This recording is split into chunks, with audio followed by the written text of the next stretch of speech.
Okay, so today we're going to be going over a SSD swap. So what you're seeing there is the actual original SSD that I installed in this Mac G4, iMac G4. Um, since I installed it, I've had some weird issues with the machine, and if I let it sit for a while and try to use it again after probably after 15 minutes or maybe half an hour. The mouse and keyboard kind of works, but the system tend to freeze in a sense. I see a beach ball that rolls and spins all the time, but nothing. I can't click anything. I can't do anything with it. Again, mouse works. So I thought there might be something wrong with the hard drive with the SSD that I originally installed, and because it was really old SSD, it's probably the first gen. There was a SanDisk that I got a long time ago, and it's only 32 gig. So I have done some troubleshooting. What you're seeing here, anyways, what you're seeing here it is I'm just taking it apart and trying to get the replacements SSD out. So anyway, so the problem was it freezes, right? And I thought it was the hard drive, or sorry, the SSD, because the age. And so I bought a 120 gig SATA SSD from Amazon, really cheap, $12. It's just this. I don't even know the brand name. It's called Somnambulist, whatever. So the 120 gig hard drive was installed, and I reinstalled the OS, and it still had the same issue. So apparently that's not a hard drive. So after some troubleshooting, I think I found out is that it might be related to the SATA2IDE adapter. It may not translate the smart functions correctly, I guess, or something along that sense, I think.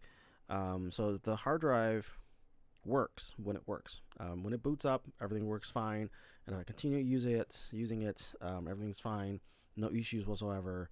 It's just again when it goes into this sleep mode, or like kind of not being used or idle for a while, and it just stops working. I see the beach ball all the time. It spins and all that crap. So, so I figured. I think that's it. Well, obviously it's not the hard drive. So, anyways, I'm swapping it back. So I'm putting the 32 gig SSD back in. And as you can see later, I am actually making a setting change to not allow the computer to go to sleep. And also, I've unchecked the setting to stop. Well, to prevent the hard drive from turning off or going to sleep mode, and that helped. So I have tested afterwards. After this video was taken, I played with it a little bit longer, and that seems to work. So I've let it sit for hours, and I came back, and everything still works. So again, I think it's just the settings in the Mac OS and the combination of the SSDs and the adapter. Something is causing the hard drive to not waking up correctly. So anyway, so now the problem is solved. I am going to use this cheap SSD, 120 gig SSD, for something else. And the original SSD is going back in. I'm using electrical tape to just tape everything down so that the cable, the power adapters, isn't going to move around and stuff inside of the case. So now when I bought this computer, it didn't have much at all. It has the old hard drive, and it was very slow. So that's why I upgraded to SSD. And I have taken this thing apart probably 5-6 times maybe to test things out. I was trying to image the hard drive, and it didn't quite work out right. The issue was testing a device like this, the iMac G4, is that you can't leave the case open to run it. There's on the bottom plate, there's a connector that it has to connect it to the top half to be able to power on and have all that crap running. So every time I try something or test something or want to look at certain thing, I have to take it apart. So this is, I think this, hopefully this is the last time that I have to, take it apart and put it back together. So I'm putting the screws back in to hold the. This is actually a super drive, so it has DVD burning capabilities, and the original drive that came was just DVD drive plus CD burner. This one can do everything.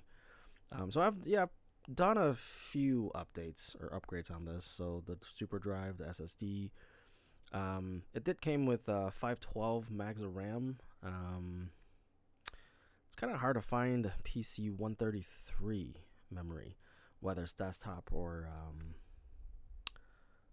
laptop. The SODIMM. So maybe at some point I hopefully will be able to upgrade the memory to a little bit larger ones. If I can find 512 standard on both standard desktop memory and the laptop memory, then maybe it'll go up to a gig. Even at 512, this thing performs fairly decently. As you can see in the back plate here, there's a slot for Airport Express, I think it's called. So I'm hoping to find something that I'll fit in there, and then I can actually have native Wi-Fi to run off the machine instead of using a USB dongle. As of right now, I think I'm running a TP-Link Bluetooth and Wi-Fi dongle. So allow me to connect a Apple wireless keyboard. I don't really use Wi-Fi that much on this. I have Ethernet connected to it, so speed is fairly decent. So as you can see, after putting the hard drive back in, it boots back up.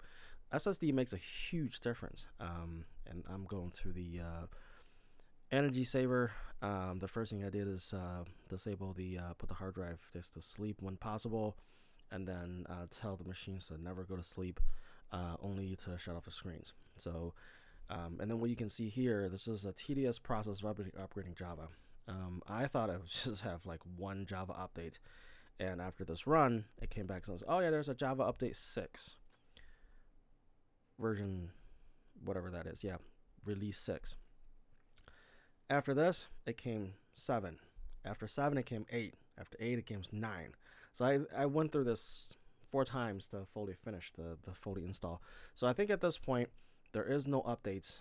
The Mac OS is fully updated. I actually run an optimizer. I have to put it in the description. I can't remember top of my head. I think it's called Shurikan or something. Shurikan. It's designed for the 10.4.11 Tiger, and to be run on older machines, and then I'll speed things up, and it can actually kind of make it look like it's newer version of Mac OS, and you probably will see, or maybe past that already. So there's one screen that showed the system info that is not the standard system info screen. So I had applied a few modifications to certain extensions were shut off so that it runs a little bit better. Even without that, just run on its own, with 700 megahertz G4, 512 megs of RAM. The SSD obviously makes a huge difference, with the boot out time and all that stuff. This is actually a decent machine. Performance is not bad. Obviously, it's not going to compare to the latest, greatest, M1, M2, M3, but for its time, for the age, it's actually decent. I was surprised to see how well it works. So anyways, this is what you see here. The last release 9, it finally installed after 4 times, and it finished the install. So now we're back to normal operations. So yeah, that's it.